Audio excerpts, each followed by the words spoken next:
నెహెమ్యా గ్రంథము మొదటి అధ్యాయము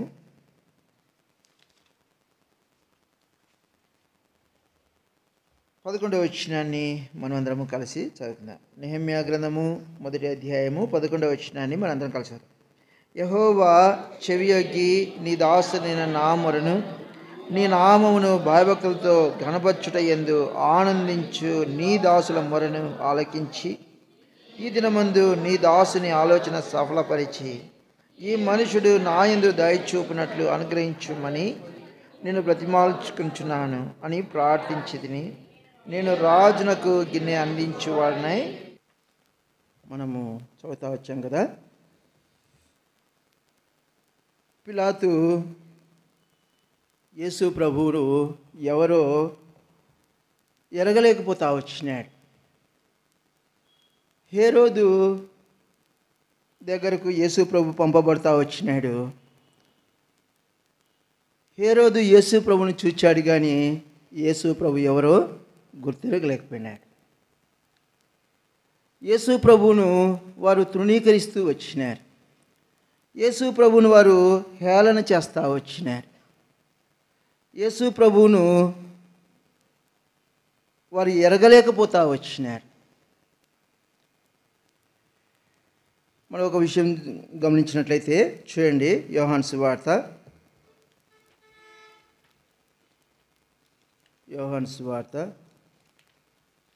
11వ అధ్యాయం అనుకుంటాను. యోహాను సువార్త 11వ అధ్యాయము 32, 33 వచనాలు చదవండి ఎవరైనా.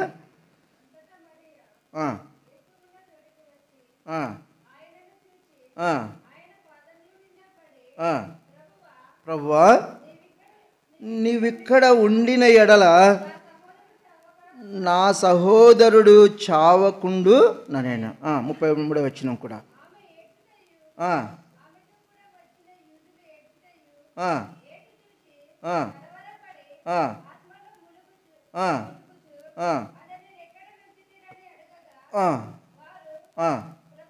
ప్రభువా వచ్చి చూడమని ఆయనతో చెప్పిరి.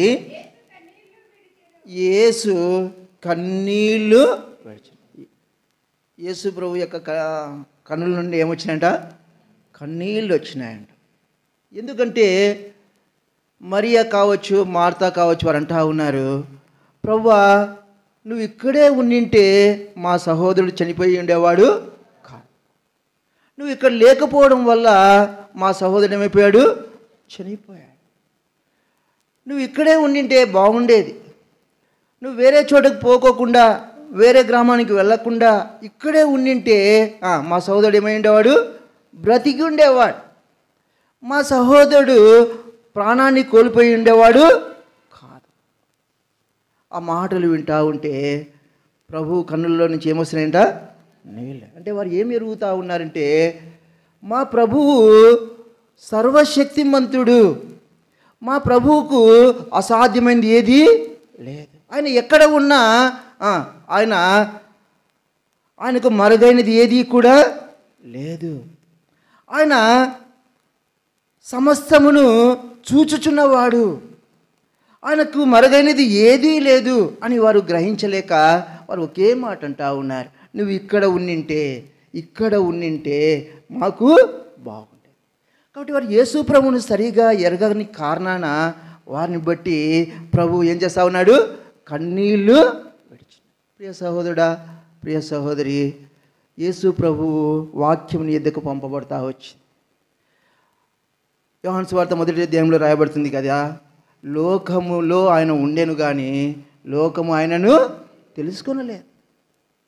లోకము ప్రభువుని ఎరగలేకపోతా వచ్చి యేసు ప్రభు ఎవరో, ఆయన ఎంత గొప్పవాడో, ఆయన ఎంత ప్రేమ గలవాడో, ఆయన ఎందుకు ఈ లోకానికి వచ్చినాడో లోకం ఏం చేయలేదు? ఎరగలేదు. హేరోదు యొద్దకు యేసు ప్రభు పంపబడతా వచ్చినాడు, పిలాతు యొద్దకు పంపబడతా వచ్చినారు. అయితే వారు యేసు ప్రభును ఎరగలేకపోతా వచ్చి. దేవుని వాక్యము అనునిత్యము నీ ఎదుకు వస్తూ ఉంది. ఆది యందు వాక్యం ఉండెను, వాక్యమే దేవుడై, వాక్య రూపములో ప్రభుని ఎదుగా నిలబడుతూ ఉన్నాడు. వాక్య రూపములో ప్రభుని ఎద్ద సమీపిస్తూ ఉన్నాడు. మరి నువ్వు ఆయనని ఎరుగుదువా? ఆయనను నువ్వు ఇంకా తెలుసుకోకుండా ఆయన ఇంకా నువ్వు నిర్లక్ష్యం చేస్తూ ఉన్నట్లయితే ప్రభు నీ విషయం ఏం చేస్తూ ఉన్నాడు? కన్నీళ్లు విడుస్తూ ఉన్నాడు. ఏం చేస్తూ ఉన్నాడు? కన్నీళ్లు విడుస్తూ ఉన్నాడు. ప్రభువును దుఃఖపెట్టుదువా?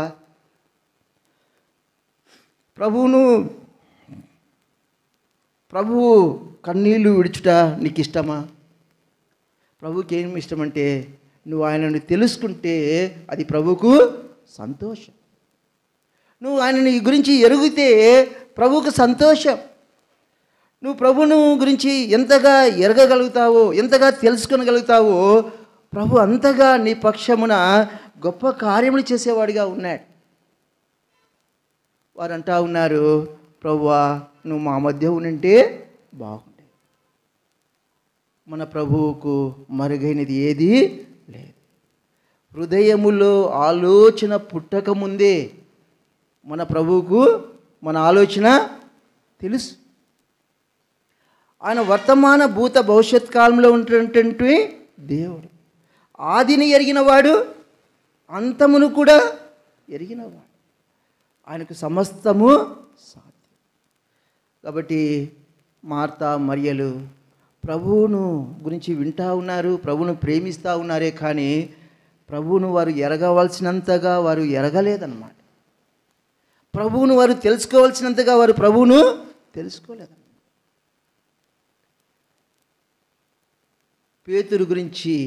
పేతురు ఎప్పుడైతే ప్రభు గురించి స్పష్టముగా చెప్పగలుగుతా వచ్చినాడో అప్పుడు అంటాడు ప్రభు, ఈ బండ మీద నా సంఘమును నేను కడతా.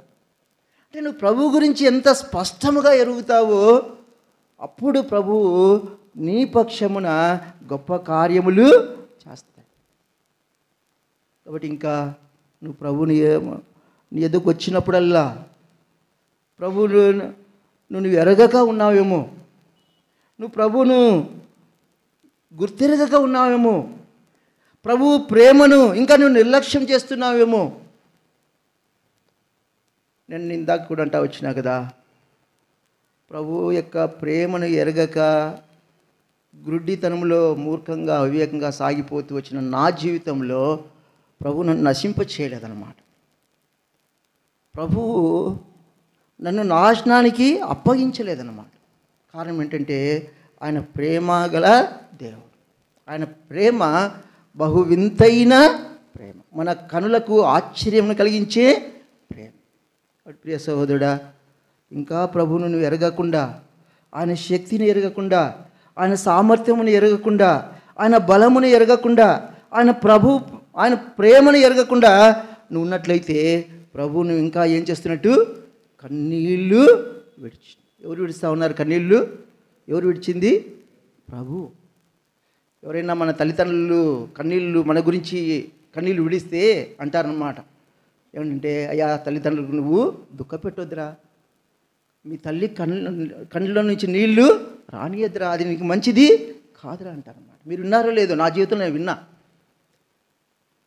తల్లిదండ్రులు ఏడుస్తే మనం అంటారు, మీ తల్లి చాలా ఏడుస్తూ ఉందిరా, మీ తల్లిదండ్రులకు నువ్వేం చేయొద్దు, ఏడిపించొద్దురా.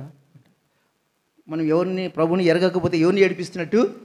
నీ సృష్టికర్త అయిన దేవుణ్ణి ఏడిపిస్తావా? దుఃఖ పెడతావా? అది నీకు ఇష్టమా? అది నీ క్షేమమా? ప్రియ సహోదరుడా, ప్రభు అంటా ఉన్నాడు, వారిని బట్టి కన్నీళ్ళు విడిచినాడు. నీ విషయంలో కూడా, ఎవరి విషయంలో? ఎవరైతే ప్రభువును ఎరగవలసినట్టుగా, గుర్తెరగవలసినట్టుగా ఇంకా ఎరగలేక గ్రహించలేక ఉన్నారో వారి విషయమై ప్రభువు కన్నీళ్లు విడిచేవాడిగా ఉన్నాడు. మార్త ప్రభువుకు పరిచర్య చేసింది. మరియా ప్రభు పాదముల చెంత కూర్చొని ప్రభు మాటలు వింటా వచ్చింది. కానీ ప్రభు యొక్క సంపూర్ణమైన శక్తిని ఆమె వారు ఎరగలేదన్నమాట. కనుకనే వారు ఏమంటా ఉన్నారు? ప్రభువా నువ్వు ఇక్కడ ఉండింటే మాకేమైండేది? మేలు జరిగేది. నువ్వు ఇక్కడ ఉండింటే మాకు బాగుండేది. ప్రభు ఎక్కడ ఉన్నా ఆయనకు మరుగైనది ఏది కూడా లేదు. మన ప్రభువు నిద్రపోని దేవుడు. ఆయన కునకని నిద్రపోని దేవుడు. కాబట్టి ప్రియ సహోదరుడా, ప్రభు యొక్క శక్తిని, ప్రభు యొక్క ప్రేమను, ప్రభు యొక్క గొప్పతనాన్ని నువ్వు ఎరుగు. షడ్రక్ మేషక్ అబేద్నెగోలు చెప్తా వచ్చినారు, మా దేవుడు రక్షించుటకు సమర్థుడు. మరొకసారి కూడా జ్ఞాపకం చేస్తా ఉన్నా, షులమితి చెప్పింది, నా ప్రియుని యొక్క విశేషము చాలా గొప్ప. అలాగ మనం ఎరగాల. వ్యక్తిగతంగా మనం సాక్ష్యం ఇవ్వాలన్నమాట. వారి ప్రియుల గురించి మనం చెప్పాల్సిన అవసరం లేదు. అది చెప్తే మన మీద ఏమొస్తాయి? రాళ్ళు వస్తాయి. వారి ప్రియుల గురించి మనం చెప్పాల్సిన అవసరంలా. షులమితి అట్లా చెప్పలా, మీ ప్రియుడు దొంగ, మీ ప్రియుడు చెడ్డవాడు, మంచోడు కాదని చెప్పలా. ఏం చెప్పింది? నా ప్రియుడు ధవలవర్ణుడు, నా ప్రియుడు మంచివాడు, నా ప్రియుడు రత్నవర్ణుడు, నా ప్రియుడు అతికాంక్షణీయుడు, నా ప్రియుడు 10,000 మందిలో అంతే. మన ప్రియుల గురించే చెప్పాలి అంతే. వాళ్ళ ప్రియుల గురించి చెప్పాల్సిన అవసరం మనకు లేదు. అది ఈ దినాల్లో వాళ్ళ చెవుల్లో ఎక్కువ పోయి చెప్పొద్దని మీ దగ్గర పెట్టుకోండి అంటున్నారు అన్నమాట. ఆయన ప్రభు మనల్ని అన్నాడు, మీరు సర్వలోకానికి వెళ్ళి సర్వ సృష్టికి స్వాగతం. వాళ్ళు మనం హింసించినా, బాధ పెట్టినా, మనల్ని అసహించుకున్నా మనం ఏం చేయాలా? మన ప్రభువుని గురించి మనము చెప్పవలసిన వారమై విన్నాం. చూడండి, మనం చదువుతా వచ్చినాం కదా, నెహెమ్యా గ్రంథము 1వ అధ్యాయము, నెహెమ్యా గ్రంథము 1వ అధ్యాయము 11వ వచనము చదవండి.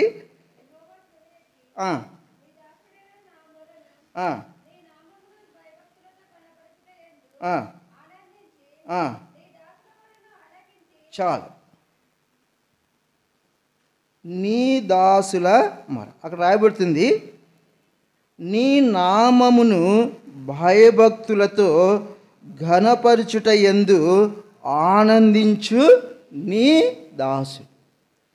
దేవుని దాసుల యొక్క కోరిక, వారి తీర్మానము ఏంటంటే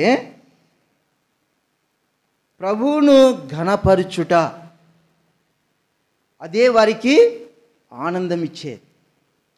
దేవుని దాసులకు ఆనందాన్ని ఇచ్చేది ఏంటంటే దేవుణ్ణి ఘనపరచుట. మనకు ఆనందించేది మనం అడిగినట్లుగా పెళ్ళైతే, మనం అడిగినట్లుగా డబ్బులు వస్తే, మనం అడిగినట్లుగా ఉద్యోగాలు వస్తే, మనం అడిగినట్లుగా సీట్ వస్తే మనకు అది ఆనందం. అవునా? మంచిదే, మన కోరికలు ఉండాల్సిందే, దేవుడికి ఇస్తాడు. అయితే దేవుని దాసులకు, దేవుని బిడ్డలకు ఆనందమునిచ్చే విషయం ఏంటయ్యా అంటే దేవుణ్ణి ఘనపరచుట. కాబట్టి మన యొక్క జీవితంలో మనకు ఆనందాన్ని ఇచ్చేది ఏంటంటే దేవుణ్ణి సంతోషపరచుట, దేవుణ్ణి ఘనపరచుట. ఎవరైనా మనల్ని అడిగితే నీకు ఆనందం ఇచ్చేది ఏంటయ్యా అంటే నాకు ₹1,00,000 ఇస్తే ఆనందం అని చెప్పకూడదు. మనం ఏం చెప్పాలా? నా దేవుణ్ణి ఘనపరచుటయే నాకు ఆనందం. ఏం ఆనందం మనకి? ఏం ఆనందం? నా దేవుణ్ణి ఘనపరచుటయే నాకు ఆనందం అంటామా? లేదన్నా, లేమిలో ఉన్నా, కష్టాల్లో ఉన్నా, సమస్యల్లో ఉన్నా, ఇవన్నీ తీరిస్తేనే నాకు ఆనందం అంటామా? ఇవన్నీ తీర్చబడితేనేనా నాకు ఆనందం? కాదు. దేవుని బిడ్డలకు ఆనందాన్ని ఇచ్చేది ఏంటంటే ఏంది? ప్రభువును ఘనపరచుట. పరలోకంలో దూతలు, ప్రభువా నన్ను ఇంకా కెరాపులుగా చేయి, ప్రధాన దూతగా చేయి, మహాదూతగా చేయి అని వాళ్ళు అంటున్నారు. వాళ్ళు ఏమంటా ఉన్నారు? వారు తమ తమ స్థానాల్లో ఉండి పరిశుద్ధుడు పరిశుద్ధుడు పరిశుద్ధుడు. మనం కూడా భూలోకంలో ఉన్నాం, మనము మనుషులమే. ప్రభువా ఆ వ్యక్తికి రాజుగా చేసావు, నన్ను కూడా రాజుగా చేయి. ఆ వ్యక్తికి అంత గొప్ప స్థానం ఇచ్చావు, నాకు కూడా గొప్ప స్థానం ఇచ్చాను కాదు ఇప్పుడు చెప్పాల్సింది. ఏం చెప్పాలి? మనము ఏం చెప్పాలా? దేవుణ్ణి మనము ఘనపరచాలి. దూతల కోరికలు లేవంటారా? ఉన్నాయంటారా? లేవంటారా? ఉన్నాయి కదా. సాతానుకు ఏముంది కోరిక? అదే కదా ఉన్నింది. ఏమని? అన్నీ ఉన్నాయి, ఆ సీట్ ఒకటి ఉండింటే బాగుండేది. అవునా? కాబట్టి మన దూతలు కూడా కోరికలు ఉన్నాయి. అయితే ఆ కోరికలు వాళ్ళు పెట్టుకోవాలా? ఏమంటున్నారు వాళ్ళు? ఒకటే మనసు వాళ్ళది, ఒకటే తీర్మానం. ఏమని? పరిశుద్ధుడు, పరిశుద్ధుడు, పరిశుద్ధుడు. వారి నోటి నుంచి వేరే మాటే రావట్లా. కాబట్టి మన జీవితంలో కూడా ఏమున్నా ఏం లేకపోయినా పర్లా, మన దేవుని మనం ఏం చేయాలి? ఘనపరచాలి. అదే మనకు ఆనందాన్ని ఇచ్చింది. కాబట్టి నెహెమ్యా అంటా ఉన్నాడు, ప్రభువా నీ నామమును భయభక్తులతో ఘనపరచుట యందు ఆనందించు నీ దాసుని ఆలోచించ. నెహెమ్యాకు ఆనందం ఇచ్చేది ఏంటంటే భయభక్తులతో దేవుని నామాన్ని బా రాజు దగ్గర ఉన్నా, గిన్నె అందిస్తా ఉన్నా, నాకంటే ప్రాముఖ్యమైన వాడు ఎవ్వరు లేరు అనుకుంటున్నాడా నెహెమ్యా? అనుకుంటున్నాడా? అలా అనుకోవట్లా. రాజు భుజించాలంటే నెహెమ్యా దగ్గరికి రావాలి. నెహెమ్యా టెస్ట్ చేస్తేనే రాజా ఇది తినంటేనే రాజు తినాలి. ఒకవేళ నెహెమ్యా రాజు తినకూడదు అనుకుంటే రాజా ఇది వద్దులే అంటే ఏం చేయాలా? రాజు ఏం చేయాలా? దాన్ని తినకూడదు, అంతే. రాజా ఇది నువ్వు తినకూడదు అంటే ఏం చేయకూడదు, ఇంకా రాజు తినకూడదు అనమాట, అంతే. ఇంత స్థానంలో ఉన్నాను నేను అని దాని యందు తాను ఆనందించట్లేదు. ఒక ఆయన మా ఊరి ఆయన వచ్చి సంబంధాన్ని చూసేకపోయాడనమాట. సంబంధం చూసేకపోతే అంటే కాబోయే అల్లుడి గురించి అడిగా, ఏమమ్మా వెళ్ళావు కదా, అల్లుడి గురించి ఏంటంటే, నాయన పోయి ఇచ్చాను, పెద్ద షెడ్ నాన్న అన్నాడు. ఏమది?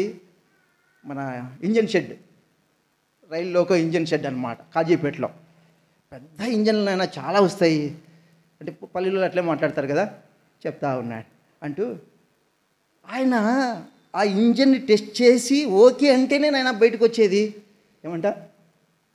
ఏమంట ఆ ఇంజన్ని టెస్ట్ చేసి ఓకే అంటేనే నాయన ఆ ఇంజన్ బయటికి వస్తా, రాకపోతే ఆ ఇంజను నా అల్లుడు అంత పెద్దోడయ్యా నేను. చాలా చూడండి మనిషి యొక్క స్వభావం. నెహెమ్యా ఎట్లాంటి స్థానంలో ఉన్నాడు? గొప్ప స్థానంలో ఉన్నాడు. అయితే ఆ గొప్ప స్థానాన్ని బట్టి తాను ఆనందించట్లేదు, కానీ దేన్ని బట్టి ఆనందిస్తూ ఉన్నాడు ఆయన? నా ప్రభువును నేను ఘనపరచాలి, అది నాకు ఆనందం. కాబట్టి దేవుని బిడ్డలకు ఉండవలసినటువంటి ప్రాముఖ్యమైన లక్షణం ఏంటంటే, నా దేవుణ్ణి నేనేం చేస్తాను? ఘనపరచాలి. నా దేవుడు నాకు ఏ స్థితిలో ఉంచినా పర్లా, నా దేవుడు నన్ను ఎట్టి స్థితిలో ఉంచినా పర్లేదు. యేసు ప్రభువే చెప్పాడు కదా లాజరు గురించి. లాజరు ఏ స్థానంలో ఉన్నాడు? ఎట్లాంటి స్థితిలో ఉన్నాడు? దరిద్రుడు. ఇంకా కుక్కలు వచ్చి ఏమవుతున్నాయంట? కురుపుల్ని నాకుతూ ఉన్నాయంట. అట్లాంటి స్థితిలోనే ఉండి తను ఏం చేసినాడు? ప్రభునందు నిద్రించినాడు. దేవదూతలు వచ్చి ఏం చేశారు? ఆయన్ని. అయితే మనకి దేవుడు అట్టి స్థితిలో ఉంచలేదనుకోండి. అయితే నేను తలంపు ఏంటంటే, ప్రభు మనకు ఎట్టి స్థితిలో ఉంచినా, మనం ఎట్టి స్థితిలో ఉన్నా, మనము మన ఉద్దేశం, మన తీర్మానం ఏంటంటే, నా ప్రభువును నేనేం చేయాలి?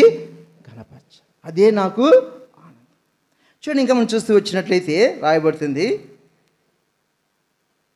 మొదటి తెస్సలోనికి రాసిన పత్రిక, మొదటి తెస్సలోనికి రాసిన పత్రిక, మొదటి అధ్యాయము 10వ వచనం. కలిగెను, అక్కడి జనులు మమ్మను గూర్చి తెలియజెప్పుచున్నారు, మరియు మీరు విగ్రహములను విడిచిపెట్టి జీవము గలవాడును సత్యవంతునగు దేవునికి దాసులు ఆగుట. చాలు. తెస్సలోనికి ఉన్నటువంటి విశ్వాసులు అంటే ఇంత వారు రక్షణ పొందకమునుపు వారు ఏమి కలిగి ఉంటా ఉన్నారు? విగ్రహములను కలిగి ఉంటా ఉన్నారు. వారిలో విగ్రహములు ఉంటా వచ్చినాయి, వారు విగ్రహములను సేవిస్తూ వచ్చినారు. అలాంటి వారు వారి యొద్దకు సువార్త వచ్చినప్పుడు వారు ఏం చేశారంట? విగ్రహములను విడిచిపెట్టి దేవునికి దాసులైన. కాబట్టి దేవునికి దాసులు కావాలి అంటే క్వాలిఫికేషన్ ఏంటి? మంచి అందమా? మంచి డబ్బా, మంచి సౌందర్యమా? కాదు. నువ్వు దేవునికి దాసుడు కావాలి అంటే మొట్టమొదట ఏం చేయాలి? నీతో ఉన్న విగ్రహములను ఏం చేయాలి? విడిచిపెట్టాలి. ఎప్పుడైతే నువ్వు నీ యొద్ద ఉన్న విగ్రహములను విడిచిపెడతావో నువ్వు దేవునికి దాసుడు. చూడండి, రోమిలకు రాసిన పత్రికలో రాయబడుతుంది. రోమిలకు రాసిన పత్రిక 6వ అధ్యాయము 18, 19 వచ్చిన అందరం చదువుదాము. రోమిలకు రాసిన పత్రిక 6వ అధ్యాయము 18, 19 వచ్చి, పాపము నుండి విమోచింపబడి నీతికి దాసులైతిరి, ఇందుకు దేవునికి స్తోత్రము. మీరు శరీర బలహీనతను బట్టి మనుష్య రీతిగా మాట్లాడుచున్నాను. ఏమనగా అక్రమము చేయుటకై అపవిత్రతకును అక్రమమునకును మీ అవయములను దాసులుగా ఎలాగూ అప్పగించితిరో అలాగే పరిశుద్ధత కలుగుటకై ఇప్పుడు మీ అవయములను నీతికి దాసులుగా, క్రీస్తుకు దాసులుగా, దేవునికి, సత్యవంతుడైన దేవునికి, జీవముగల దేవునికి దాసులుగా చేయబడాలి అంటే విగ్రహములను పాపములను విడిచిపెట్టాలా? విడిచిపెట్టినప్పుడు అక్కడ రాయబడుతుంది, ఎందుకంటే మీ అవయములను నీతికి దాసులుగా అప్పగించుడి. ఎందుకంట? పరిశుద్ధత కలుగుటకై. అనగా మన అవయములను లేక మన శరీరమును దేవునికి అప్పగించుకున్నప్పుడు మనం ఏం చేయబడతా ఉన్నాము? పరిశుద్ధ పరచబడుతూ ఉన్నాం. మనం పాపములు ఒప్పుకున్నప్పుడు యేసు ప్రభు క్షమిస్తాడు, తన రక్తము చేత మనల్ని కడిగి పరిశుద్ధపరుస్తాడు. అయితే ఈ శరీరమునకు మాలిన్యము అంటకుండా, ఈ శరీరమునకు అపవిత్రత అంటకుండా ఉండడానికి మన అవయములు ఏం చేయాలంటే ప్రభువుకు అప్పగించాలన్నమాట. యేసేపు జీవితములో తను అపవిత్రపరచబడడానికి శత్రువు ఎంతో ప్రయత్నం చేస్తూ వచ్చినాడు.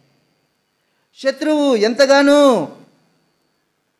ప్రోత్సహిస్తూ వచ్చినాడు. శత్రువు ఎంతగానో బలవంతం చేస్తూ వచ్చినాడు.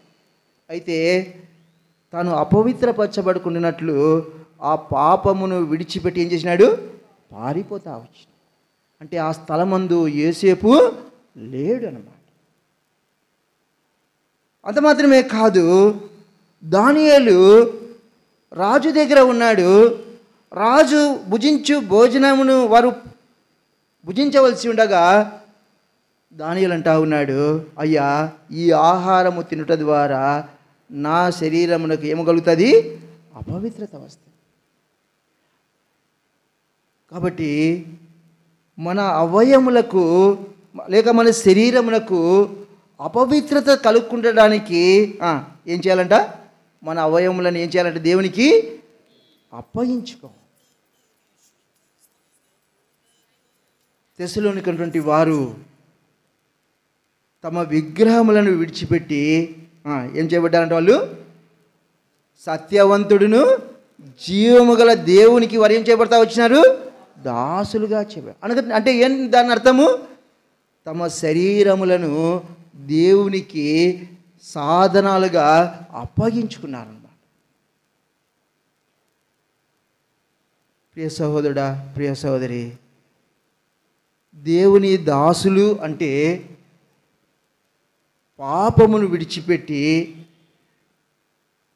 నీ అవయమును లేక నీ శరీరమును ప్రభువుకు అప్పగించుకున్నట ద్వారా నువ్వు ఇంకా ఏం చేయబడతావు? పరిశుద్ధ రాయబడుతుంది. ఫిలిప్పీలకు రాసిన పత్రిక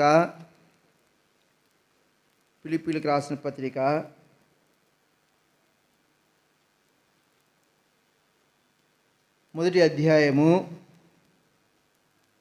11వ వచనం చివరి భాగం చదువుదాం అందరము. మీరు యేసుక్రీస్తు వలనైన నీతి ఫలములతో నిండుకొనిన వారై క్రీస్తు దినమునకు నిష్కపటులను నిర్దోషులను కావాలని ప్రార్థించుచున్నాను.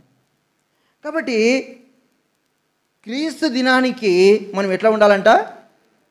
నిష్కపటులుగా, నిర్దోషులుగా ఉండాలి. మనము మన పాపాలు ఒప్పుకున్నప్పుడు, ప్రభువా నేను పాపిని, నీ రక్తము చేత నన్ను కడుగు, నన్ను పరిశుద్ధపరచు అన్నప్పుడు ప్రభు నీ పాపములు క్షమించి నేను పరిశుద్ధపరుస్తూ ఉన్నాడు. ఆ పరిశుద్ధతను ప్రభువు వచ్చే వరకు పరిశుద్ధతలో నుండి అధికమైన పరిశుద్ధతలోనికి మనము సాగి వెళ్ళవలసిన వారంగా ఉన్నాం. ప్రభు దినమునకు నీవు నేను మనం ఎలా ఉండాలంట? నిష్కపటులుగాను నిర్దోషులుగా ఉండాలి. కనుకనే ప్రభు యొద్దకు వచ్చిన వారు విడిచిపెడతా వచ్చినారు. చూడండి ఏం విడిచిపెట్టారో చూస్తూ వచ్చినట్లయితే యోహాను సువార్త 4వ అధ్యాయము 28వ వచనం. ఆ స్త్రీ తన కుండ విడిచి పెట్టి, అంటే ఇందనుపు ఆ స్త్రీ దగ్గర ఏముంది? ఒక కుండ ఉంది. ఆ స్త్రీ ఒక కుండను కలిగి ఉంటా వచ్చింది. మనం చూస్తూ వచ్చినట్లయితే ఎలీషా దినాల్లో రాయబడుతుంది కదా, ఆ కుండలో ఏముంది? విషం ఉంది. ఏముంది? విషం. ఏం విషం అది? నాగుపాము కంటే భయంకరమైన విషం. ఏ విషయం అది? పాపమనే విషయం. కాబట్టి ఆ స్త్రీ దగ్గర ఉన్నటువంటి ఆ పాపమనే విషమున్న ఆ కుండని ఏం చేసింది? ఆమె విడిచిపెట్టింది. ప్రభు ఆమెతో మాట్లాడుతూ రాగా, ప్రభు ఆమెను దర్శిస్తూ రాగా, ప్రభు ఆమె చేసినవన్నీ ఆమెకు బయలుపరిచినప్పుడు ఒప్పుకుంది. ఆ పాపపు కుండతోనే తిరిగి ఆ గ్రామంలోనికి ఆమె వెళ్ళలేదు. ఏం చేసింది? ఆ పాపపు కుండను విడిచిపెట్టింది. ఇంకా మనం చూస్తూ వచ్చినట్లయితే చూడండి, యోహాను సువార్త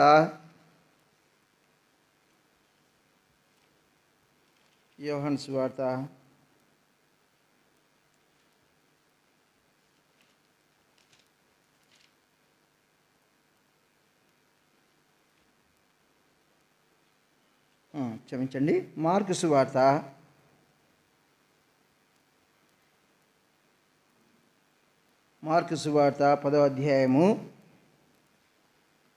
49-50 వచనాలు అందరూ కలిసి చదువుదాం. మార్కు సువార్త 10వ అధ్యాయము 49-50 వచనాలు అందరూ కలిసి చదువుదాం. అప్పుడు యేసు నిలిచి వాని పిలువడని చెప్పగా, వారు ఆ గురుడి వానిని పిలిచి, ధైర్యము తెచ్చుకొనుము, ఆయన నిన్ను పిలుచుచున్నాడు, లెమ్మని వానితో చెప్పిరి. అంతటా వాడు బట్టను పారవేసి దిగ్గున లేచి యేసునద్దకు వచ్చి. ఇక్కడ మనకు తెలిసిన విషయమే, యేసు ప్రభు ఆ మార్గం గుండా వెళ్తూ ఉన్నాడు. ఆ గుడ్డి భిక్షకుడు తెలుసుకున్నాడు. ఆ భిక్షకుడు ఏమడుగుతా ఉన్నాడు? దావీదు కుమారుడా, నన్ను కరుణించు, నువ్వు నన్ను కరుణించు, నన్ను కరుణించు అని కేకలు వేస్తూ ఉన్నాడు.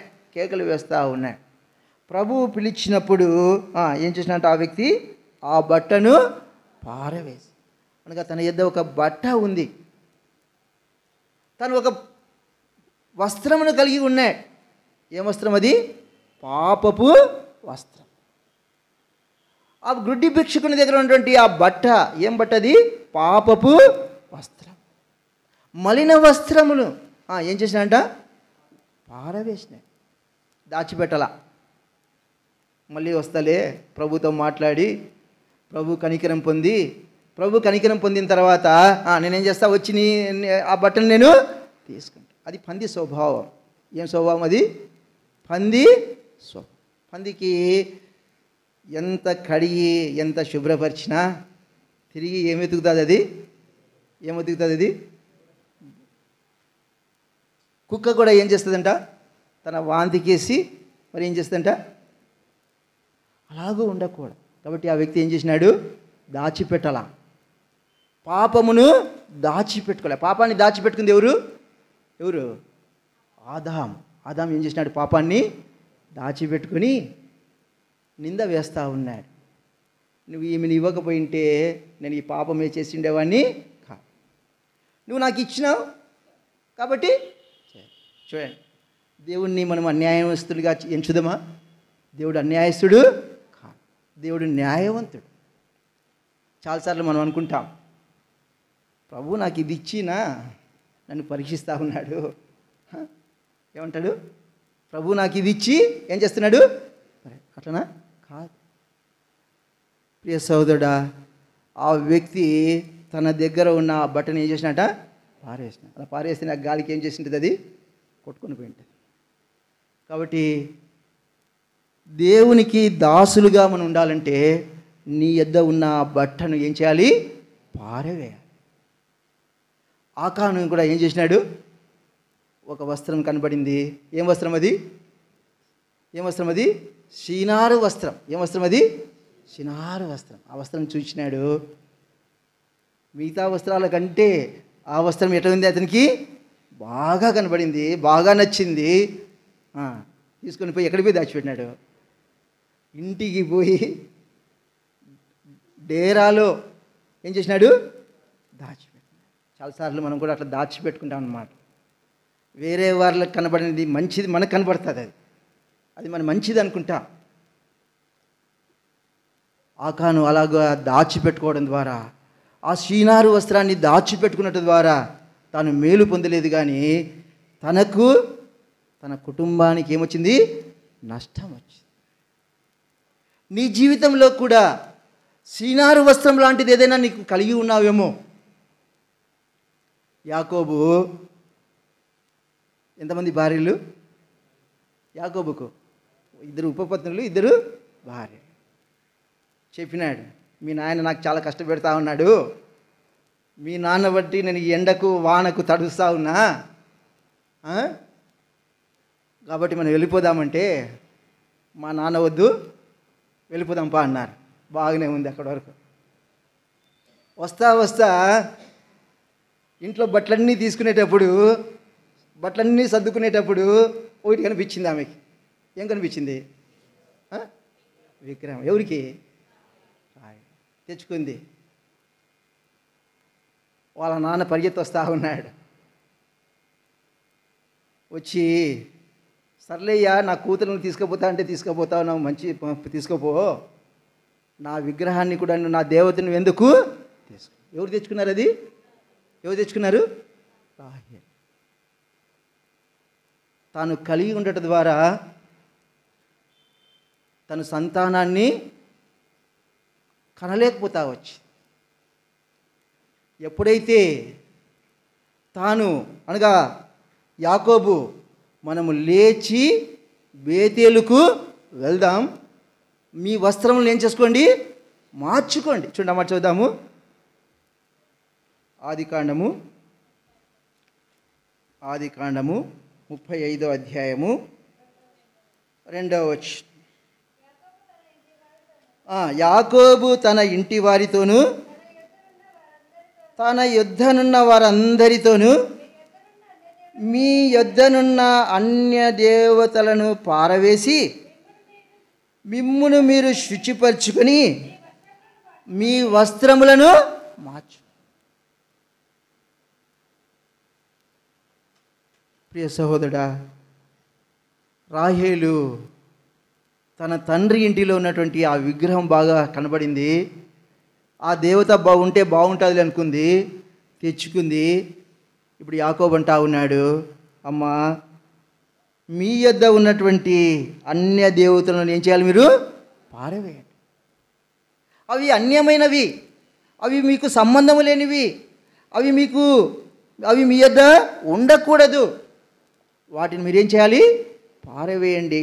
మీ వస్త్రములను మీరేం చేయాలా, మార్చుకోండి. మనం లేచి బేతేలుకు వెళ్దాం, అక్కడ ప్రభువును ఆరాధిస్తాం. నా సమస్యలో, నా ఇబ్బందుల్లో, నా కష్టంలో ఉన్న ప్రభు యొద్దకు నేను వెళ్తా ఉన్నాను. మీ యొద్ద ఉన్నటువంటి ఈ అన్య దేవతలన్నీ మీరేం చేయాలి, పారవేయండి. వస్త్రములను ఏం చేయాలి, మీరు మార్చుకోండి. కాబట్టి ప్రియ సహోదరుడా, ఆ భిక్షకుడు ప్రభు యొద్ద మొరపెడతా ఉన్నాడు. ప్రభు దాటిపోతుండగా నన్ను కరుణించు, నన్ను కరుణించు, నన్ను కరుణించు అని కేకలు వేస్తూ ఉన్నాడు. ప్రభు యొద్ద నుంచి పిలుపు వచ్చింది. వెంటనే ఆ వ్యక్తి ఏం చేస్తూ ఉన్నాడు, ఆ బట్టను ఏం చేసినాడు, పారవేసి. కాబట్టి ప్రియ సహోదరుడా, తెస్సలోనికటువంటి వారు విగ్రహములను ఏం చేసినారంట, విడిచిపెట్టినారు. రాహేలు తన యొద్ద ఉన్నటువంటి ఆ విగ్రహములను ఏం చేసింది, పారవేసి. ఆ సమరయ స్త్రీ తన యొద్ద ఉన్న కుండను ఏం చేసింది? పారవేసి, అనగా పాపపు కుండను, విషకుండను ఏం చేసింది? పారవేసి. ఆ భిక్షకుడు తన యొద్ద ఉన్నటువంటి బట్టను పారవేసినాడు. ఆకానుకు వెళ్తూ ఉంటే ఆ సీనారు వస్త్రం ఎట్లా ఉంది? ఎంతో అద్భుతంగా ఉంది, మంచిదిగా ఉంది. ఈ వస్త్రం ఉంటే బాగుంటుందిలే అనుకున్నాడు. ఈ వస్త్రం ధరించుకోవాలనుకున్నాడు. ఆ వస్త్రాన్ని కలిగి ఉండాలనుకున్నాడు, ఆశపడ్డాడు. దాచిపెట్టుకున్నాడు.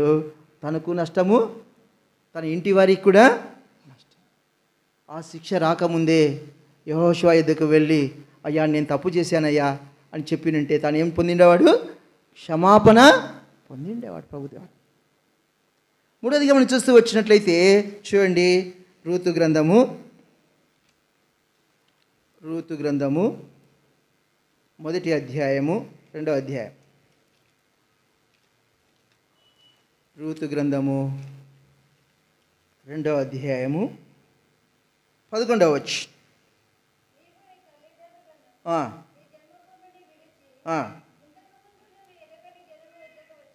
చాలు, అక్కడ రాయబడుతుంది, బోయేజు రూతుతో అంటా ఉన్నాడు. రూతు ఏమి విడిచిపెట్టిందంట? తన తల్లిదండ్రులను, తన జన్మ. మనం ఎక్కడున్నా కూడా మన సొంత ఊరిని మనం ఏం చేస్తాం? మనం జ్ఞాపకం చేసుకుంటాం. మా సొంత ఊరు అది, మా పితరులు అక్కడి నుంచి వచ్చినారు, మేము అక్కడి వారము, అక్కడికి చెందిన వారము అని ఏం చేస్తాం? మనము మాట్లాడు. అయితే రూతు ఏం చేసిందంట? తన తల్లిదండ్రులను, తన జన్మభూమిని విడిచి.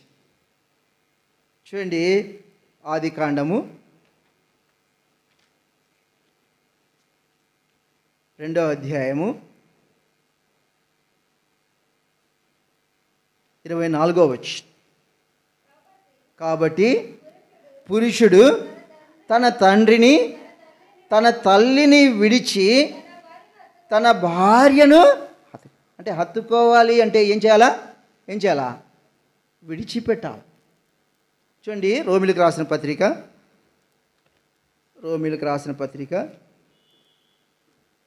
15వ అధ్యాయము 12వ అధ్యాయము, రోమిలకు రాసిన పత్రిక 12వ అధ్యాయము 9వ వచనం. మీ ప్రేమ నిష్కపటమైనదై ఉండాలి. ఎట్లుండాలంట? అనగా దేవుని ఎడల నువ్వు చూపించే ప్రేమ ఎట్లుండాలి? అది నిష్కపటముగా ఉండాలన్నమాట. దేవుడు నిన్ను నన్ను మనల్ని ప్రేమించినాడు. ఎట్లాంటి ప్రేమతో? అది నిస్వార్థమైన ప్రేమ, త్యాగ సహితమైన ప్రేమ. ఆ కల్వరి ప్రేమ, అగాపే ప్రేమను మనము వర్ణించజాలి. నేను క్వశ్చన్ వేసుకుంటే, ప్రభువా, ఆ సింహాసనాన్ని, అత్యున్నతమైన సింహాసనాన్ని, ఆ పరిశుద్ధ స్థలాన్ని విడిచిపెట్టి నన్ను రక్షించడానికి వచ్చినావా అంటాడు ప్రభు. కుమారుడా, నువ్వు లేకుండా ఆ సింహాసనం మీద నేను ఉండలే. తల్లిదండ్రులు అంటారు కదా, ఎంత ఆస్తుంటే ఏముందయ్యా, కొడుకు లేకపోతే ఏమీ లాభం అంటారా లేదా? ఆస్తిపరులు అనుకుంటారు ఏమని, వేరే వాళ్ళు మాట్లాడేటప్పుడు, కోట్ల ఆస్తుందయ్యా, కోట్ల ఆస్తుంది, కానీ ఏం లేరు పిల్లలు. ప్రభువు కూడా నీ విషయంలో, నా విషయంలో అంటాడు, సర్వము నేను కలిగి ఉన్నా, సమస్తమును నేను కలిగి ఉన్నా. కనుక నేను ఉపమానంలో చెప్పేటప్పుడు ఆ వ్యక్తికి ఎన్ని ఉన్నాయంటే గొర్రెలు, ఎన్ని ఉన్నాయి? 100 గొర్రెలు. అంటే సంపూర్ణంగా ఉన్నాడు, సంపూర్ణత కలిగి ఉన్నాడు. సర్వభూమి, సర్వసృష్టి, ఆకాశము, సముద్రం సమస్తము తనదే. అయితే ఒక్కళ్ళే, ఒక గొర్రె ఏం చేయబడింది? తగ్గిపోయింది. ఏం 99తోనే సంతోషపడి ఉండొచ్చు కదా, 99నే కాపాడుకుందామని అనుకోండొచ్చు కదా, అనుకోవాలా? ఆ కాపరికి ఏం కావాలా? ఆ గొర్రె కావాలి. కాబట్టి మనం తప్పిపోయినాం కాబట్టి ఆ సింహాసనాన్ని వదిలిపెట్టి, సమస్తము తనకున్నా, అన్నీ ఉన్నా, నువ్వు లేవు కాబట్టి, నేను లేను కాబట్టి ప్రభు ఏం చేశాడు? ఆ సింహాసనాన్ని వదిలిపెట్టి ఈ లోకానికి వచ్చినాడు. ఇంతకంటే మించిన ప్రేమ ఉందా? ఇంతగా ప్రేమించిన వారు ఎవరైనా ఉన్నారా? అది తల్లిదండ్రుల ప్రేమ కావచ్చు, కొడుకు కూతుల ప్రేమ వచ్చు, భార్య ప్రేమ, అది ఏ ప్రేమకు తగదనమాట, సరిపోదు అది. కాబట్టి ప్రభు అంటా ఉన్నాడు, మీ ప్రేమ ఎట్లుండాలంట? నిష్కపటమైన. కాబట్టి ఏం చేయాలంట? చెడ్డదానిని అసహించుకొని మంచి దానిని హత్తుకొని, మంచిది హత్తుకోవాలి. దేవుని వాక్యం రాయబడుతుంది కదా యెర్మీయా గ్రంథంలో, యెహోవా మంచివాడు, యెహోవా మంచివాడు. కీర్తన గ్రంథంలో రాయబడుతుంది, యెహోవా ఉత్తముడని రుచి చూచి.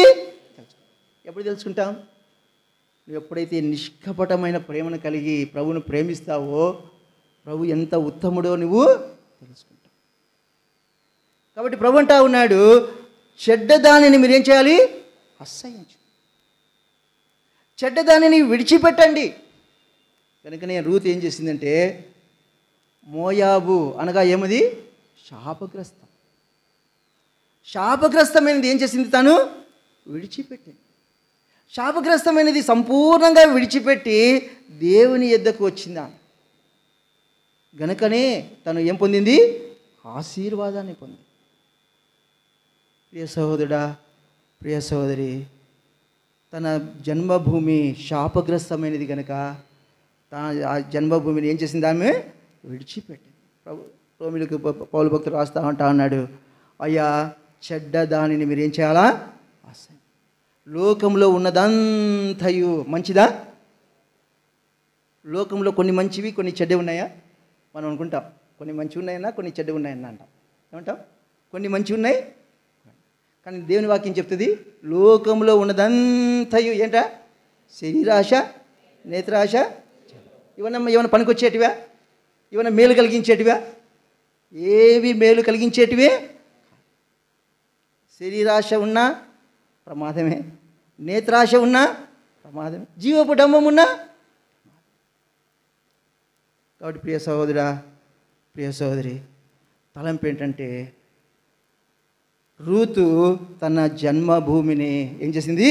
విడిచిపెట్టింది. ఎందుకు విడిచిపెట్టిందంటే, దేవుని వాక్యం రాయబడుతుంది, నీ ప్రేమ ఎట్లుండాలా? నిష్కపటమైనది.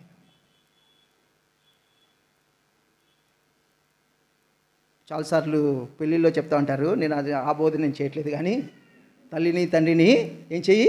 విడిచిపెట్టే బోధన నేను చేయట్లేదు కానీ, ఏం విడిచిపెట్టాలా? జన్మభూమిని అనగా శాపగ్రస్తమైన దాన్ని, పాప సంబంధమైన దానిని మనం ఏం చేయాలి? విడిచిపెట్టాలి. చూడండి, రాయబడుతుంది యెహోషువ గ్రంథము, యెహోషువ గ్రంథము 7వ అధ్యాయం అనుకుంటా.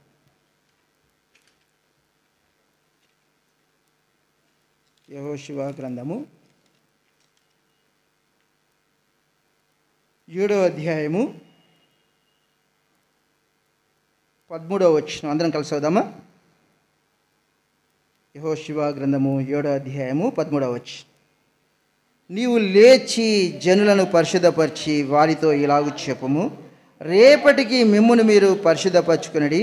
ఇశ్రాయేలు దేవుడైన యెహోవా సెలవిచ్చినదేమనగా, ఇశ్రాయేలులారా, మీ మధ్య శాపగ్రస్తమైనది ఒకటి కలదు. మీరు దానిని మీ మధ్య ఉండకుండా నిర్మూలము చేయవరకు మీ శత్రువుల ఎదుట మీరు. శాపగ్రస్తమైంది ఏం చేయాలంట? నిర్మూలము చేయాలి, విడిచిపెట్టాలి.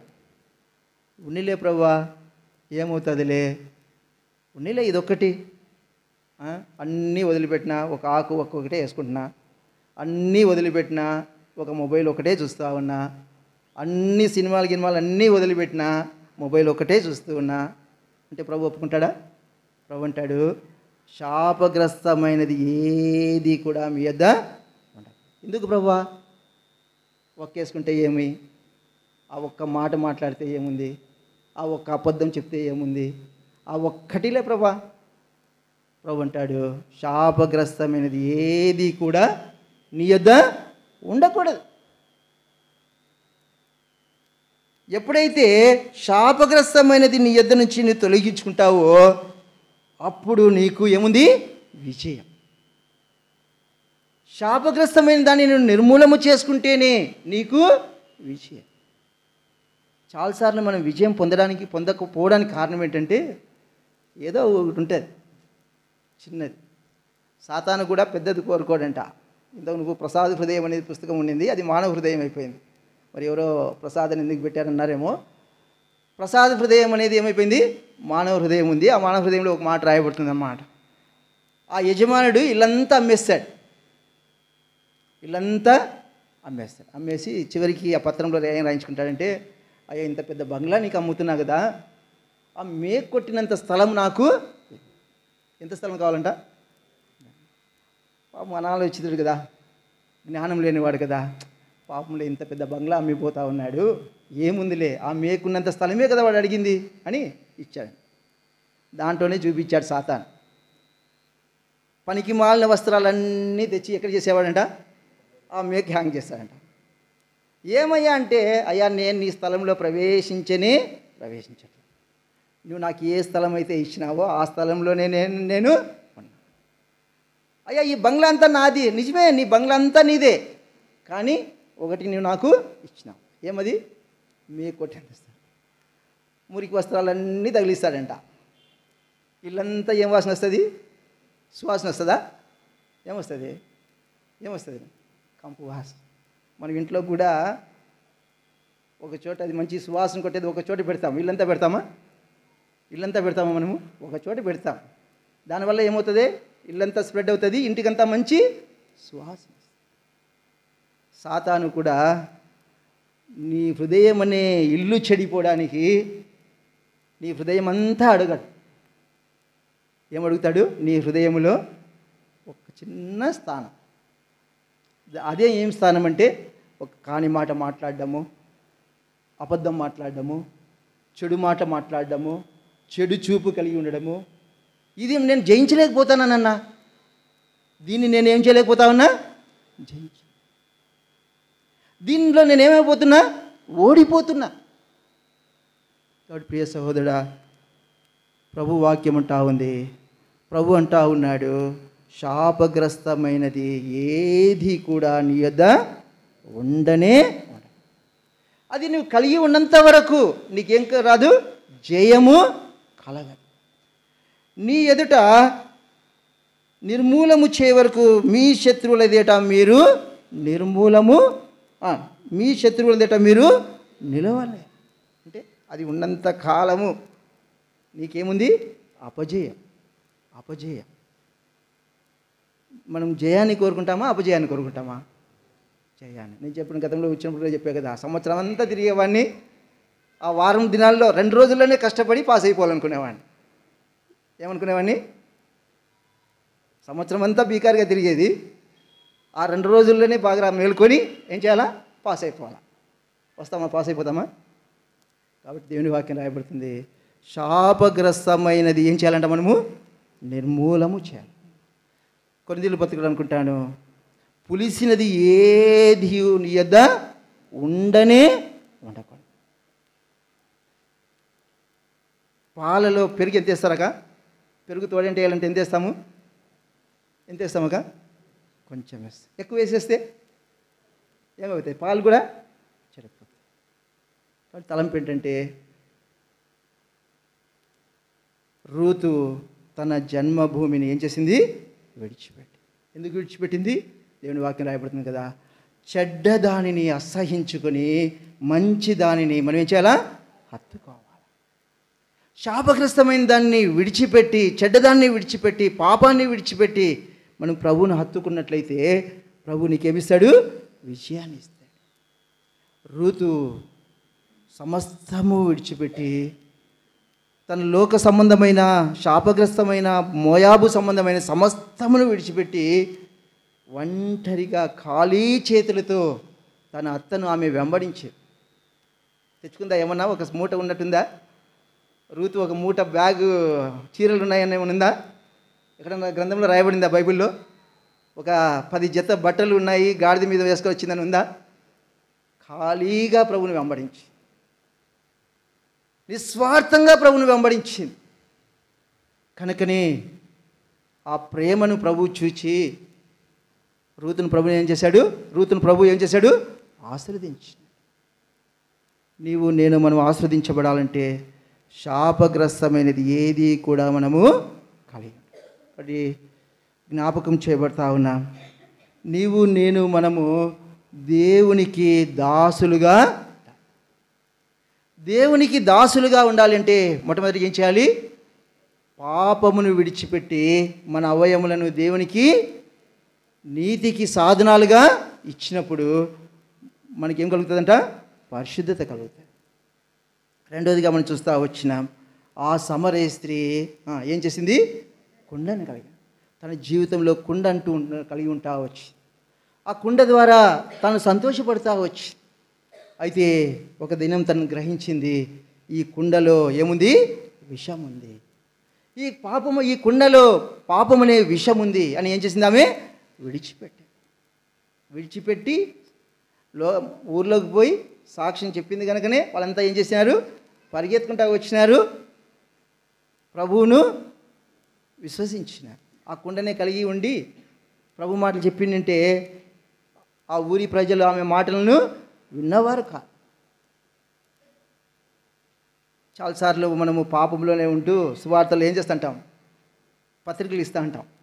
అంటే ఏమన్నా అది నేను తప్పు పట్టను, అది నేను దాన్ని విమర్శించే తలంపు ఏంటంటే, సమరయ స్త్రీ పాపపు కుండను విడిచిపెట్టిపోయి ఊర్లోకి పోయి చెప్పింది, నేను చేసిన వాటిని అన్నిటినీ చెప్పిన ప్రభువును చూడండి. ఆ ఊర్లో వాళ్ళందరూ ఆమె దగ్గర ఉన్న ఇంధనపు పాపపు కుండ లేదు కాబట్టి వచ్చినారు, చూసినారు, వారు కూడా రక్షణ మారుమనసు. రెండోదిగా మనం చూస్తూ ఉన్నాం, ఆ భిక్షకుడు ఏం చేశాడు? తన బట్టను ఏం చేసినాడు? పారవేసినాడు. దాచిపెట్టలే, మళ్ళీ వస్తాలే అని చెప్పలా. ఈ బట్ట మళ్ళీ పనికి వస్తుంది అనుకోలా. చాలాసార్లు మనము ఇంట్లో ఇప్పుడు కృత సంవత్సరం వస్తూ ఉంది కదా, అందరూ ఇంట్లో వైట్ వాష్ చేసేటప్పుడు పాతవి పెట్టుకుంటా అంటాం, పనికొస్తుందిలే అంటాం. పారే, ఎవరికి ఇవ్వం, ఉన్నిలే అని ఏం చేస్తుంటాం? దాన్ని మూట కట్టి పైన పెడతాంటాం. ఈ సంవత్సరము మూలల్లోకి వస్తుంది, నెక్స్ట్ సంవత్సరానికి ఎక్కడ పోతుంది? అది పైకి పోతుంది అన్నమాట. కానీ దాన్ని ఏం చేయం మనము? పడేయడానికి ఇష్టమే ఉండదన్నమాట. అది మనిషి యొక్క లక్షణం. అయితే ఆ వ్యక్తి ఏం చేసినాడు? ఆ బట్టను పారవేసినాడు.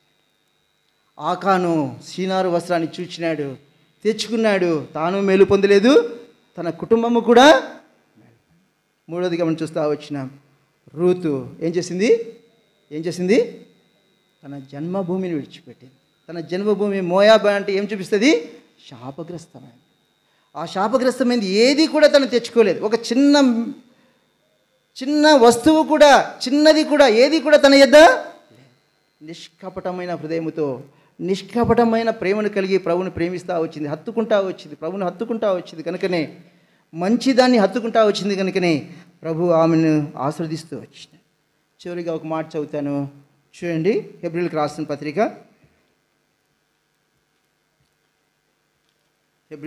పత్రిక 11వ అధ్యాయము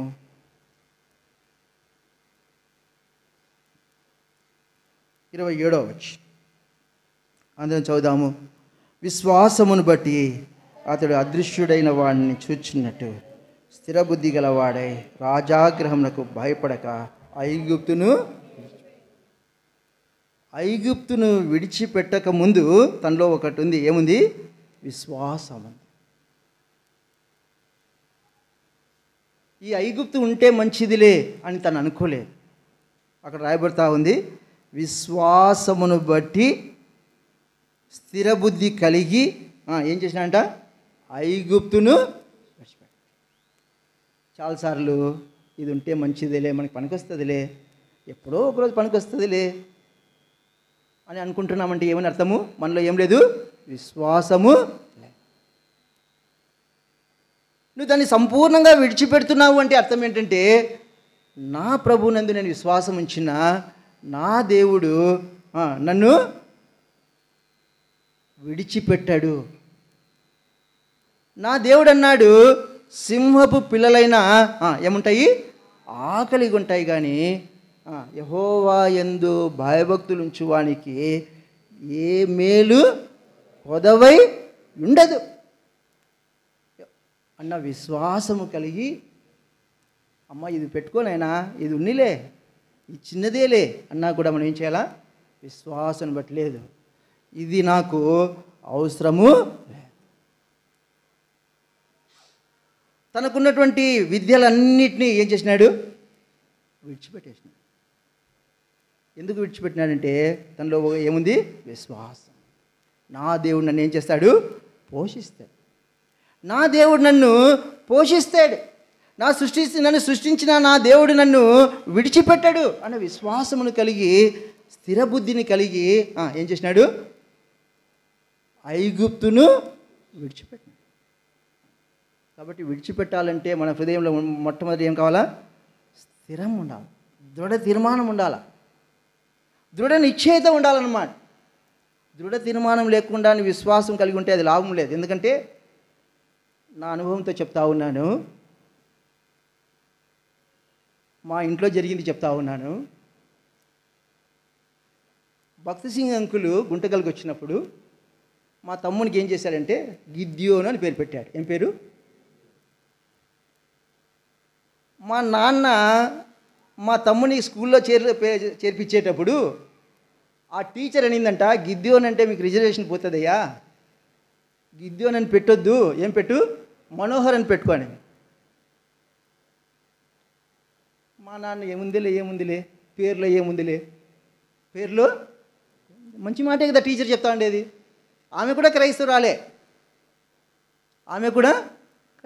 కాబట్టి క్రైస్తవురాలు మాటలు మనం తోసిపుచ్చలేం కదా, అన్ని మాటనైతే తోసిపుచ్చుతాం. సర్లే అనుకొని మా నాన్న గిద్యోన్ అన్న పేరుని తీసేసి ఏం చేశాడు? తాను ఎంసీఏ చదివాడు, ఫస్ట్ క్లాస్ స్టూడెంట్, ఎంటెక్ చేశాడు, పిహెచ్డి చేశాడు. తనకు ఉద్యోగం రాలా. ఏం రాలా? అన్నీ ఫస్ట్ క్లాస్లే, 10th ఫస్ట్ క్లాసే, ఇంటర్మీడియట్ ఫస్ట్ క్లాసే, డిగ్రీ ఫస్ట్ క్లాసే, ఎంసీఏ ఫస్ట్ క్లాసే, ఎంటెక్ ఫస్ట్ క్లాసే, పిహెచ్డి ఫస్ట్ క్లాసే. ఉద్యోగము రాదు. నేను 10th ఫెయిలే, ఇంటర్మీడియట్ ఫెయిలే, నాకు ఉద్యోగం వచ్చింది. నేను ఎందుకు అంటున్నానంటే హృదయంలో ఏముండాలి? మనకు స్థిరమైన విశ్వాసం. కొన్నిసార్లు మనకు విశ్వాసానికి పరీక్ష వస్తారు. వేరే వాళ్ళు చెప్తారు, ఏముందిలేనా, అదేం తప్పు లేదులే, అదేం పొరపాటు కాదులే, అది ఉన్నిలే, అది ఉంచుకో. మేము అది ఎరగగలుగుతా వచ్చినాం, తెలుసుకుంటా వచ్చినాం. కనుక ప్రియ సహోదరుడా, దేవుని వాక్యం చెప్పబడుతూ ఉంది, మోషే అంట ఐగుప్తును విడిచిపెట్టాడు. ఐగుప్తులో తాను సంపాదించుకున్న ఆస్తి, విద్య, సమస్తాన్ని ఏం చేసినాడు? విడిచిపెట్టినాడు. ఎట్లా మోషే? ఐగుప్తులో నువ్వు విద్య సంపాదిస్తేవి, ఐగుప్తులో ఆస్తిని సంపాదించుకుంటేవి, ఐగుప్తులో నువ్వు రాజుగా ఉంటావు అన్నా వద్దొద్దు, స్థిరమైన బుద్ధి చేసుకున్నాడు, దృఢ తీర్మానం చేసుకున్నానంట. నేను ఎట్టి స్థితిలో ఉన్న పర్లా నేను ప్రభువునందు ఏం చేస్తాను? విశ్వాసము. నా ప్రభు నన్ను పోషించినా పోషించకపోయినా పర్లా నేను ప్రభువునందే నేనేం చేస్తాను? విశ్వాసమును కలిగి ఉంటాను.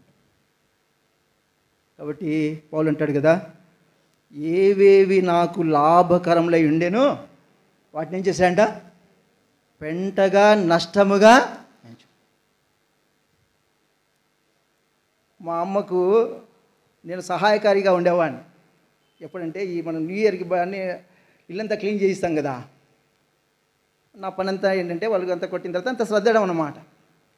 మా అమ్మ ఏది తీసేస్తామన్నా వద్దులేరా, ఉన్నిలేరా, అది ఆ పేపర్ పడేద్దిరా, అది పడేది, ఆ బట్ట పడేద్దిరా, ఉన్నిలేరా ఉన్నిలేరా ఉన్నిలేరా అంటుంది అనమాట. సరే నేను పెడతాం, మరీ వచ్చే సంవత్సరం వస్తుంది, మరీ ఏం చేస్తుంది మా అమ్మ? వద్దులేరా వద్దులేరా, ఉన్నిరా ఉన్నిరా. అంటే తలంపు ఏంటంటే ప్రభు పౌలు భక్తుడు అంటా ఉన్నాడు, నష్టకరమైనవి నేను వదిలిపెట్టట్లేదు, కానీ లాభకరమైన వాటిని కూడా నేను ఏం చేస్తున్నా? పెంటగా. నష్టమైన వాటిని మనం తొలగించుకోవడం మంచిదే, లాభకరమైన వాటిని నష్టంగా ఎంచుకుంటామా? లాభకరమైన వాటిని పౌలు భక్తుడు ఏం చేస్తున్నారంట? నష్టముగా, పెంటగా. ఎందుకయ్యా అంత సమస్య? ఏం మామూలుగా ప్రభువుని ఎరిగినావు, ప్రభువుని వెంబడించు, సువార్తికిని పరిచయం చేయి, ఏముంది? ప్రభు ఏమని చెప్పాడా నీకు అంటే తనంటాడు, క్రీస్తు నిమిత్తము అని నేనేం చేస్తాను. ఆ మాట చదువుకొని బల్లో మనం పాల్పొందాం. చూడండి, ఫిలిప్పీయులకు రాసిన పత్రికన అందరూ చదువుదామా? ఆ మాట అందరూ చదువుదాము. ఫిలిప్పీయులకు రాసిన పత్రిక 3వ అధ్యాయము 10-11 వచ్చిన అందరం కలిసి చదువుదాము.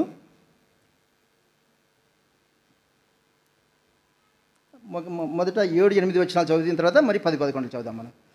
అయినను ఏవేవి నాకు లాభకరములై ఉండెను వాటిని క్రీస్తు నిమిత్తము నష్టముగా ఎంచుకొంటిని, నిక్షేముగా నా ప్రభువైన యేసు క్రీస్తును గూర్చిన అతి శ్రేష్టమైన జ్ఞానము నిమిత్తమై సమస్తమును నష్టముగా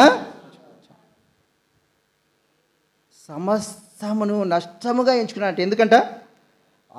యేసు క్రీస్తును గూర్చిన అతి శ్రేష్టమైన జ్ఞానము నిమిత్తమై తాను సమస్తాన్ని ఎట్లా ఎంచుకున్నాడంట? నష్టముగా ఎంచుకున్నాడు, పెంటగా ఎంచుకున్నాడు. కాబట్టి ప్రియ సహోదరుడా, ప్రియ సహోదరి, తలంపు ఏంటంటే మోషే ఐగుప్తును విడిచిపెట్టాడు. అయితే దేవుడే మోషేను ఏం చేశాడు? అధికారిగా నియమించినాడు. ఎక్కడుంది ఆ మాట? ఎక్కడుంది? అపోస్తల కార్యమా? చూడండి, అపోస్తల కార్యములు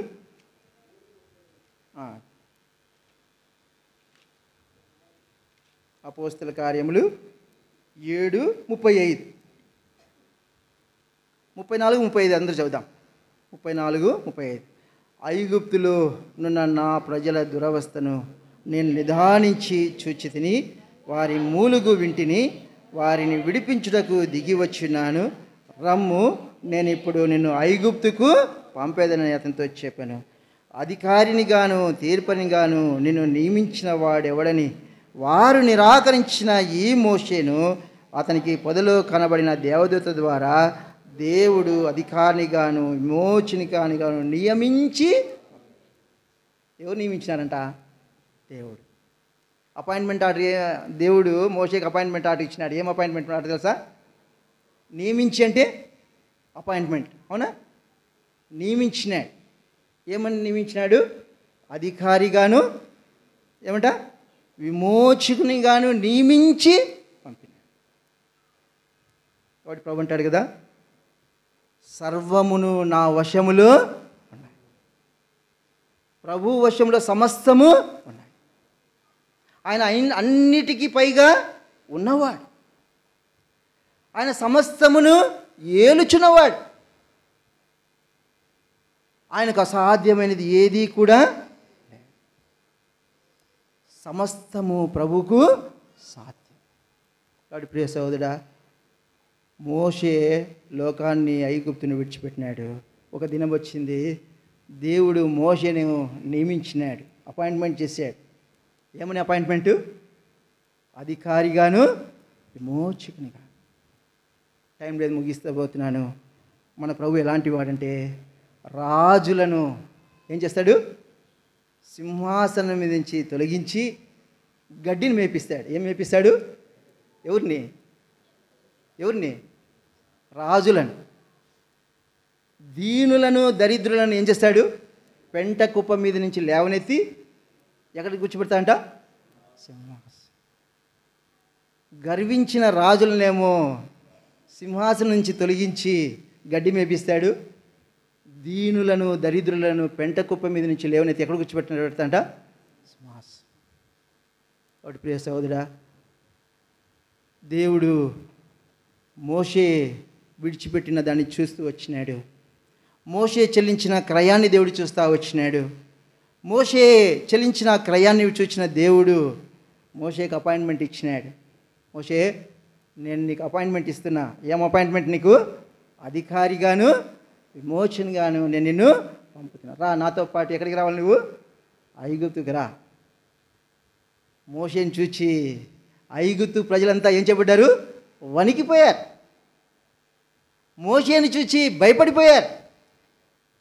అయ్యా ఈ మోషే వద్దు, పంపించు అని ఏం చేసినారు? ఆ జనులంతా బ్రతిమాలుకున్నారు.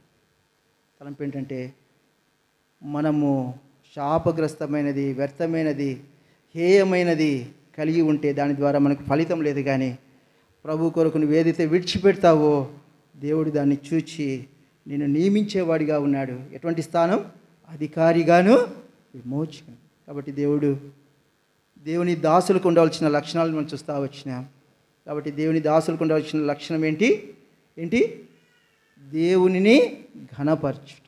అది మనలో ఉండాలి. అదే మనకు ఆనందాన్ని ఇచ్చేది. ఏది విడిచిపెడితే ప్రభువుకు ఘనత వస్తుందో, ఏది తొలగించుకుంటే ప్రభువుకు ఘనత వస్తుందో, ఏది చేపడితే ప్రభువుకు ఘనత వస్తుందో అది మనం ఎరిగి దాన్ని ఆ రీతికి చేసినట్లయితే ప్రభువుకి ఏం కలుగుతుంది?